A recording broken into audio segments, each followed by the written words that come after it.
안녕하세요. 청주에 사는 30대 주부입니다. 유치원을 다니는 남자아이를 하나 둔 엄마입니다. 아이를 키워나가고 이 정도 나이가 되니 이제는 나를 기준으로 친구를 사귀는 게 아니라 아이를 기준으로 사람을 사귀어 나가게 되었습니다. 아이의 친구들의 부모들과 유치원을 오가다가 만나는 사람이 한두 명씩 늘어나게 되었습니다. 아이들끼리 웃고 뛰어노는 모습만 보면 귀엽고 딱 지금처럼 사이좋게 지냈으면 좋겠다 싶다가도 애들 엄마들과 말하기 애매한 문제가 생길 때마다 어떻게 해결해야 하나 싶어지고, 그러다 보니 주변에 사람들이 다가오는 것만으로도 스트레스를 받기 시작했습니다. 아이 엄마들 중에 어떤 엄마는 자꾸만 저희 집에 와서 냉장고를 열어보고 우리 집 김치가 맛있다며 나눠달라고 합니다. 한두 번은 그러려니 생각했는데 매주 찾아와 가져가시니 점점 불편해지더라고요. 어떤 엄마는 아이가 하나이니 너희 집이 더 여유롭지 않겠냐며 하원 후 자꾸 같이 놀라며 저희 집에 아이를 보내시는 분도 계십니다. 이쯤 되니 조심스럽지만 참을 수가 없어서 상대가 섭섭하더라도 거절하는 말도 하고 스트레스 받았던 부분에 대해 점차 표현을 하게 되었습니다. 사과를 받았지만 제 기준에선 사회생활에서 만났다면 절대 만날 것 같지 않은 사람들이기도 하고 이미 한번 마음이 상해서 관계를 다 끊어버리고 싶은데 아이들끼리 너무 친하고 혹여나 내 아이에게 상처를 주게 될까봐 끊지도 못하고 있습니다. 아이들끼리 같은 유치원을 다니고 비슷한 동네라 생활 반경도 겹치고 친하다 보니 앞으로 부딪혀야 할 시간이 많은데 저는 다신 보고 싶지 않은 감정이 들어서 마음이 힘듭니다. 앞으로 어떻게 해야 할까요? 어렵게 온 이사라 동네를 다시 떠날 수 없고 불편한 감정이 사라지지 않아 마주칠 때마다 어려운 마음이 듭니다. 솔직한 감정으론 다시 말도 섞고 싶지 않은 사람들과 잘 지내야 하는 이 상황 어떻게 해야 할까요?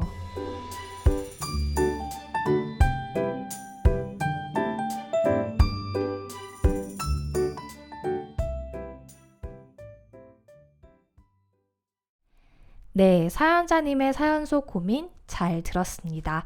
그럼 오늘도 강사님과 함께 이야기를 나눠보는 시간을 가지겠습니다. 강사님?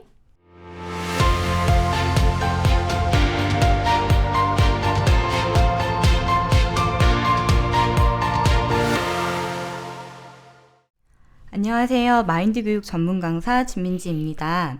사연을 들으면서 역시 사람과 사람 간의 관계는 나이가 적건 많건 쉽지 않구나라는 생각이 들었는데요. 어느 공간에서든 나와 다른 스타일의 사람을 마주하는 건 쉽지 않지만 또 피할 수도 없죠. 때론 사연에서처럼 사소하지만 결코 사소하지 않아 생각할수록 점점 분노가 차오르는 일을 겪어보신 분들도 많을 것입니다. 우리가 사람들 틈에 살다 보니 속 시원하게 끊어버릴 수 있는 관계보다 쉽사리 끊어낼 수 없는 관계가 더 많다는 것에 다들 공감하실 텐데요. 그렇다면 우리가 어떤 마음을 가져야 나와 잘 맞지 않은 사람과 관계를 이어나갈 수 있을까요? 오늘 이런 부분에 대해 함께 고민해 보려고 합니다. 엘림 씨는 오늘 사연을 들으면서 어떠셨나요? 저도 사연자님의 입장이 공감이 되었는데요. 상대에 대해 저 사람 진짜 날 뭘로 보고 라는 마음이 화도 나고 또 아이들끼리 관계가 있다 보니 조심스러울 수밖에 없어 답답하겠다라는 생각이 들었습니다.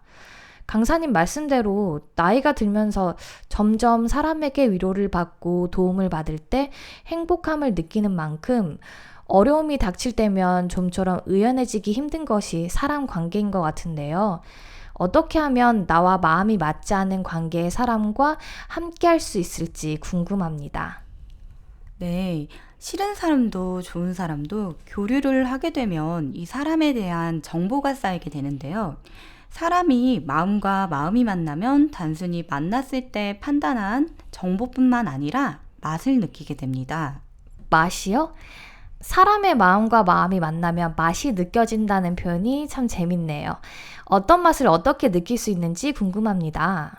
사람의 맛을 느끼게 되면 상대를 이해할 수 없고 나랑 다르다 싶다가도 포용할 수 있는 이해의 폭이 넓어집니다. 얼마 전에 제가 겪은 일인데요. 제가 출근하는 시간에 저희 집 엘리베이터가 꼭 3분 이상 15층에 잡혀 있더라고요. 뛰면 버스 정류장까지 3분이면 갈 수 있는 거리라 정말 급할 때는 5분 남겨놓고 막 뛰어가는 일이 생기기도 해요. 급하게 나왔는데 계속 15층에 머물러 있는 엘리베이터를 보면 자연스럽게 느리게 준비한 내 탓이라는 생각이 들기보단 이놈의 15층 때문에 라는 원망이 올라왔었어요. 저도 비슷한 경험을 겪어봐서 알아요. 꼭 급하고 바쁠 때 그런 일이 하나씩 생기더라고요. 속으로 부글부글 화가 나서 관리사무소에 신고를 해야 하나 고민도 많이 했었는데요. 제 또래 젊은 여자분과 한 60대쯤 되어 보이는 분이 항상 같이 타시는데 유모차를 끌고 둘이 타시는 날에 꼭 엘리베이터가 15층에 엄청 장시간 멈춰 있거든요. 째려보는 것으로라도 저의 불편한 마음을 전하고 싶은 심정이었어요. 뭐야, 얼마나 이기적이길래 이 바쁜 출근 시간에 저래, 이런 생각도 들었었고요. 그러던 어느 날, 그날따라 여자분 혼자 타셨는데 이전보다도 훨씬 더 오래 엘리베이터가 멈춰 있었습니다. 그 덕에 15층 아래로 9층까지 층층이 멈추기 시작했고, 한 분이 화가 나셨는지 도대체 15층에 사시는 분은 뭐 하시는 분이시길래 맨날 제일 바쁜 시간마다 엘리베이터를 잡으시는 겁니까? 하며 격양된 목소리로 얘기하시더라고요. 아무도 말은 안 했지만 다들 짜증이 나 있던 얼굴이었어요. 매번 바빠서 뛰어가느라 몰랐는데 그날 엘리베이터를 잡아드리며 유모차를 내리시는 걸 도와드리다 보니 다리가 불편하신 분이셨다는 걸 알게 되었습니다. 그날 엘리베이터에 죄송합니다. 15층입니다. 아이가 어린이집을 가야 하는데 제 다리가 불편해서 부득이 엘리베이터를 붙잡게 되었네요. 제가 최대한 피해서 타야 하실 시간을 알려주시면 피하겠습니다. 너무 죄송합니다. 라고 적힌 종이가 붙어 있었습니다. 그 글을 읽은 주민들은 하나둘씩 포스트잇으로 괜찮습니다. 저희가 더 빠르게 움직이겠습니다. 등의 응원 메시지가 붙여 있기 시작했습니다. 뭔가 훈훈하네요. 같은 짜증나는 상황도 사정을 알고 나니 확실히 상황이 달라졌겠어요. 네, 그것을 시작으로 늘 아침마다 얼굴을 잔뜩 찌푸리면서 엘리베이터를 타던 이웃 주민들이 서로 인사를 반갑게 나누기 시작했고요. 늘 시선을 바닥에 두고 계시던 15층 분의 얼굴은 좀 평안해 보였어요. 그리고 어느 순간 15층 분이 타시던 시간대에 엘리베이터에 타는 사람들은 서로 좋은 하루 보내시라 이렇게 인사를 나누고 기분 좋게 인사를 나누게 되었습니다. 만약 서로의 마음을 표현하지 않은 채 속으로 불평만 하고 뒤에서 신고했더라면 사정을 알지 못하고 마음이 상하기만 했을지 모릅니다. 그랬다면 이런 행복한 사람의 맛을 느끼지 못했을 거라고 생각해요. 이야기를 듣다 보니 요새는 첫인상만으로도 이 사람 좀 나랑 안 맞을 것 같은데 라는 생각이 들면 거리를 두는 게 실속 있는 사람이 되는 것처럼 느껴질 때가 있는데요. 처음 보고 아니다 싶으면 그 다음에 사람을 사귀어 나가지 않는 게 너무 당연한 세상이 되고 있다 보니 좀처럼 그 사람 사정을 물어볼 여유가 없는 세상이 된 것 같아요. 맞아요. 바쁘게 돌아가는 요즘 시대에 나와 다른 사람을 포용할 수 있는 여유가 많지 않기 때문에 다름을 종종 맞지 않음으로 속단하고 선을 그어버릴 때가 있습니다. 이렇게 선을 긋다 보면 사람의 맛을 느낄 수 있는 타이밍을 놓치게 되죠. 사람의 맛을 느끼게 되면 처음에 서로 다른 두 마음이더라도 마음과 마음이 만나 힘을 합하게 됩니다. 누구든지 단점이 있는 만큼 장점도 가지고 있기 때문에 실제로 겉으로 판단했을 때와 이 사람을 실제로 가까이 알아갈 때 차이가 생기게 되죠. 엘림씨 혹시 홍어 좋아하세요? 홍어요? 네, 좋아해요. 홍어는 갑자기 왜요? 저는 부모님이 두 분 다 전라도 분이셔서 홍어를 아주 어렸을 때부터 진짜 엄청난 냄새가 나는 제대로 된 홍어를 접하며 자랐는데요. 처음에 홍어 냄새를 맡았을 때 화장실 변기에 코를 박은 것처럼 충격을 받았던 것 같아요. 홍어에 삭힌 냄새에서 암모니아 냄새가 나와서 그런지 저도 냄새를 좋아하진 않아요. 그래도 그 쫄깃 아삭한 식감이 계속 생각나게 하고 매력적인 것 같아요. 저도 신기한 게 아직도 비위가 많이 약한 편인데 홍어라는 단어를 떠올리면 그 꼬릿한 냄새가 먼저 생각나기보다는 찰진 식감과 초장이 어우러지는 특유의 톡 쏘는 맛이 생각나 침부터 고이게 돼요. 전라도 분들은 잔치상에 홍어가 없으면 잔치상이 부족하다고 할 만큼 좋아하시는 분들도 많잖아요. 그만큼 처음은 접하긴 좀 어렵지만 매력이 있는 음식인 것 같습니다. 사람도 마찬가지예요. 어떤 사람은 가까이 가기 진짜 어려운 사람이 있잖아요. 특히 저 사람 나를 좀 싫어하는 것 같은데? 라는 느낌이 드는 사람한테는 더욱 가까이 다가가기 쉽지 않아요. 그런데 홍어처럼 한 번, 두 번 그 사람의 맛을 느끼면 그동안 그 사람의 단점에 가려져 보이지 않았던 장점이 하나씩 보이게 되고 서로 점점 포용력이 생기고 그 사람의 맛을 느낄 수 있는 거거든요. 나와 잘 안 맞는 사람, 싫은 사람 처음부터 선을 긋는 게 아니라 조금씩 대화를 나눠보고 그 사람만이 가진 장단점을 마음으로 받아들이다 보면 어떤 사람과도 마음을 나눌 수 있는 행복한 사람이 될 수 있어요. 사실 사람으로 힘들어하다 보면 그 사람이 나를 속상하게 하는 시간보다 그 사람에 대해 싫다는 감정을 품고 되새김질하는 시간이 제일 괴롭잖아요. 누구에게나 마음을 나눌 수 있는 행복한 사람이 될 수 있다고 생각만 해도 마음이 든든해지네요. 우리가 생각하는 것만큼 너무 악의적인 사람보단 서로 너무 다른 환경에서 자랐기 때문에 몰라서 또는 사정이 있어서 상대에게 실수하는 경우가 많습니다. 제가 저 사람 왜 저러지? 라는 감정이 들 땐 그것이 또 반복될 땐 실수와 악의적이라는 것을 구분하고 지내는 게 쉽진 않은 것 같아요. 맞아요. 상대에게 다친 마음으로는 어떤 해결점을 알아가기가 어렵죠. 어렵지만 상대의 마음을 알아갈 때 맛보는 행복을 알게 된다면 시간이 걸리더라도 분명 처음과 달리 그 사람에 대해 긍정적인 마음도 가지게 될 것입니다. 잘 생각해보면 서로 반대인 극이 만나면 큰 힘을 발휘하는 게 많아요. 남과 여는 서로 너무 다른 존재지만 그 둘이 마음을 합할 때 새로운 생명을 잉태하기도 하고 밤하고 낮은 너무 상반되지만 밤만 있는 세상은 따뜻함이 없고요. 낮만 있는 세상은 밤의 시원함이 없듯이 서로가 가지지 못한 장점이 있기 때문에 지구의 사람들이 더 살아가기 좋아지는 것을 알 수 있어요. 처음엔 저 사람 왜 저러지? 하는 생각이 들더라도 왜 그런지 물어보고 나와 다른 생각을 받아들이고 조금씩 대화로 의견을 나누다 보면 전류의 플러스와 마이너스가 만나 더 큰 일을 해내듯이 관계가 만든 시너지를 경험할 수 있습니다.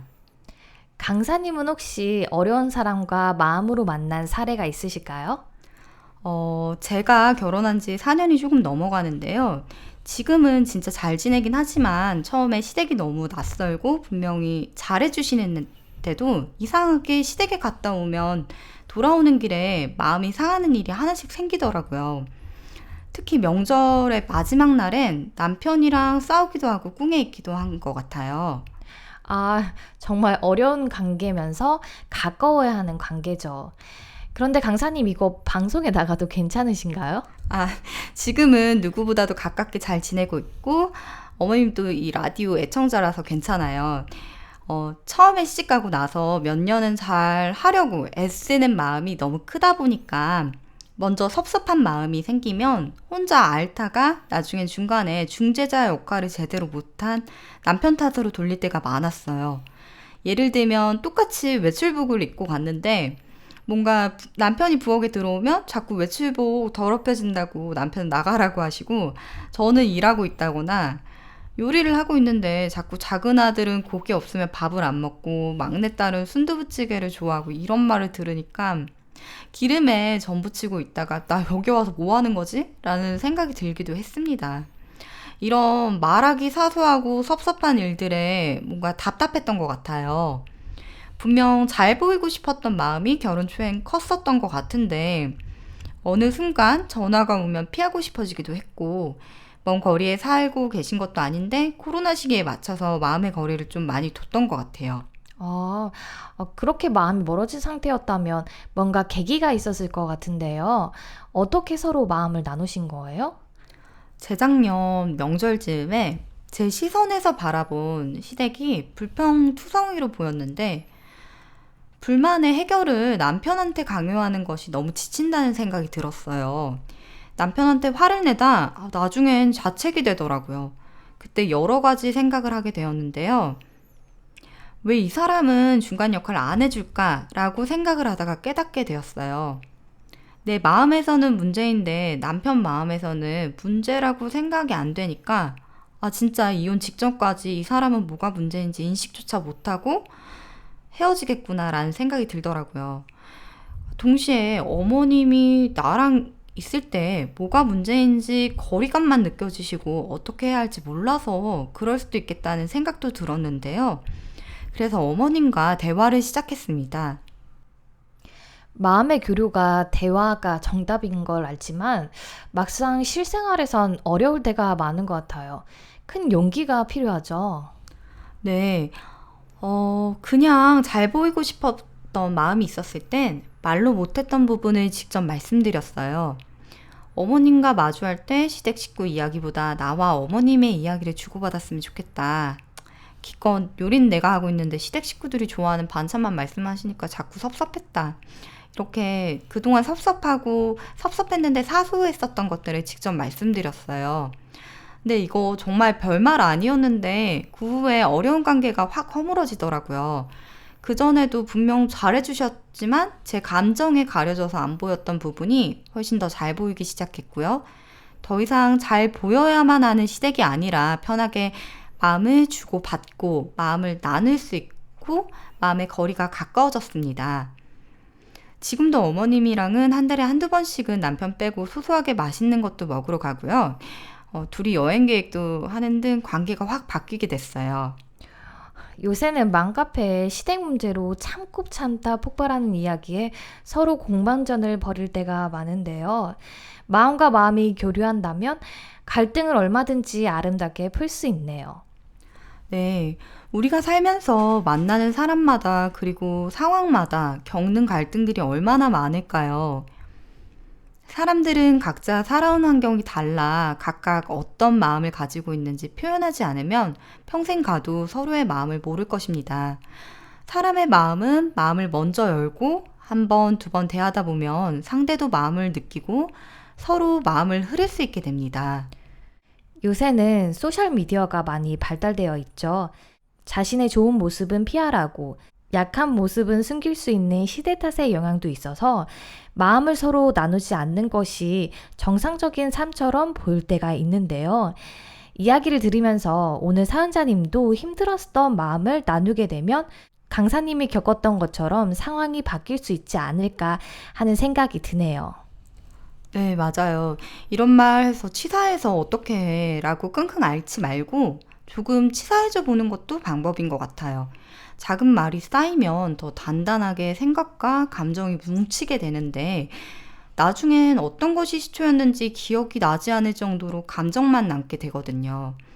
마음의 문을 열고 있는 동안 자신의 마음이 더 건강해지고 내 이런 마음을 꺼내는 것이 조금 치사스러워 보여도 표현해야 상대도 자신이 잘못한 것을 발견할 수 있고 또 내가 오해했었던 것도 고쳐나갈 수 있습니다. 마음이 흐르고 나면 서로가 믿을 수 있는 관계가 형성이 되는데요. 사람은 믿을 수 있는 사람이 곁에 많을수록 마음에 평안하고 쉼을 얻을 수 있습니다. 우리가 함께하는 가족과 친구들과 직장에서의 관계를 SNS의 한 컷의 피드처럼 표면적으로 만나는 것이 아니라 서로의 마음을 열고 마음으로 만난다면 보이지 않던 마음을 느낄 수 있게 될 것입니다. 아무리 까다로운 사람이라도 마음으로 만나보면 그 사람의 다른 좋은 면이 분명히 보이고 다양한 사람들의 맛을 느끼며 행복하게 공존할 수 있는 풍성한 삶이 될 것이라 믿습니다. 오늘 제 강연은 여기까지입니다. 감사합니다.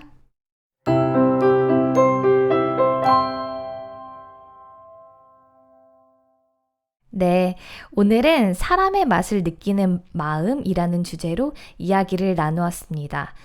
우리는 삶을 살면서 참 다양한 사람들과 만나게 되고 인연을 맺게 되는데요. 표면적인 인간관계가 아니라 한 사람 한 사람이 가진 귀한 맛을 발견하기 위해 조금 노력해 본다면 우리 삶이 좀 더 행복해질 수 있겠다는 생각이 듭니다. 강사님 오늘 말씀 감사합니다. 네, 감사합니다.